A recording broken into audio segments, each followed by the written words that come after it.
Hello everyone, BR Newman here with HELIOS. What you see before you is a 3-card tarot spread drawn to match your specific astrological zodiac sign in this very moment in time. What you're hearing in the background is a soothing set of brainwave entrainment frequencies created for the purpose of assisting you with any obstacles unique to this month, astrological or otherwise, woven into a relaxing, natural soundscape. Oh, and by the way, I create these audio files myself with some of the best technology available and can customize them to address whatever you might be working with, whether you want to take advantage of opportunities, overcome challenges, or accentuate any of your astrological placements. Pretty cool stuff. And these kinds of things and more are all available on my website, IamHelios.com, and there you'll also find tarot and astrology readings, but also extremely comprehensive yet simple and easy to follow astrology and tarot courses, so check those out. Now let's take a look at what we're working with here this month. You can see in the image on your screen you have 3 cards. The one in the middle is a central theme. It's meant to summarize your general situation, and then on either side of it are 2 cards, or 2 doorways you could look at them as.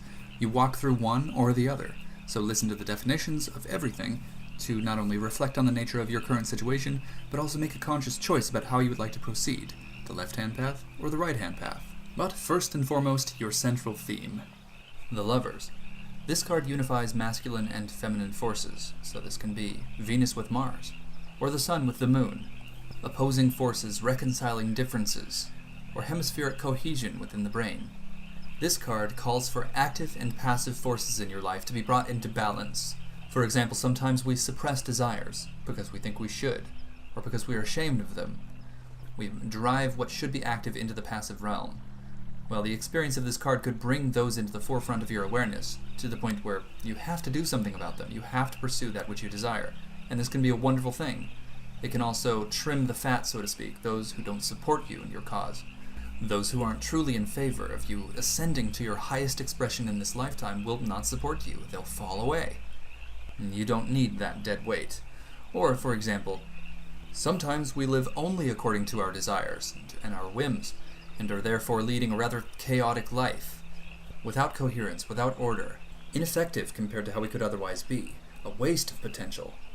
Well, the experience of this card could, in a sense, tear away any sources of false fulfillment, landing us in a figurative or literal rehab, forcing us to bring about the kind of order, the kind of structure and coherence we require to be fully activated, truly fulfilled.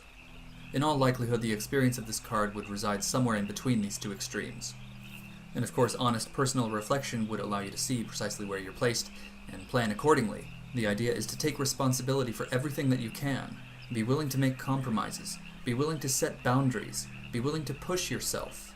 If fully embraced, this card could bring about a kind of alchemical transmutation, building bridges between differing belief systems, different cultures, reconciling fundamental philosophical differences, providing hopeless chaos with certain order, a clear answer to a paradoxical quagmire, a map to common ground between opposites, or a master key to render all needless walls obsolete. From this position, you can choose to take the left-hand path or the right-hand path, so we'll start with the left. The 3 of Cups. Like all 3s in tarot, the 3 of Cups is associated with Binah on the Tree of Life, number 3, and this is associated with the left hemisphere of the brain, so this is deductive reasoning, rationality, logic, that which allows whatever is imagined in the right hemisphere of the brain to be actualized, materialized, and used for something productive. So in this case, as manifest through water, this is the experience of abundance, fertility, celebration, aligning oneself with the law of attraction emotionally, celebrating as if the desired end result has already come to pass. So that's really the theme here. In many cases, embracing this card entails the celebration of the desired end result, celebrating it as if it has already happened, whether or not it has already come to pass. So this aligns the self with the law of attraction, thus bringing about the desired end result. So the celebration is a kind of activation of your desired result. So the appearance of this card often indicates that this is either already happening or this is called for. Maybe now is the time to take some time to celebrate what you want. Celebrate it as if you already have it, know it, or are it. Upon personal reflection, the details should be quite obvious. Or you can choose to approach the situation outlined by your central theme according to the right-hand path. The 4 of Swords. On the Tree of Life, this is associated with Chesed on the Tree of Life, Sphere 4. This is benevolence, a healing force that repairs the world, and as manifest through air, through swords in this case, this is truce, this is rest, this is recovery. As it is the case with all sword cards, the swords pictured here are double-edged ones. Yes, change is afoot, and to a great deal, you can determine the way in which this change unfolds, and to what ends. But there is always a cost, there is always a price. Ultimately, the sword's suit leads to the 10 of swords, which is the experience of ruin, being taken out utterly, quite appropriately reminding you that those who live by the sword die by the sword. But the aim of the sword's suit is to instill a sense of humility and responsibility. Therefore, any time a sword card comes up, it is very wise to remain as humble and as cautious as you can, despite whatever sense of power you may have within this process of initiating change.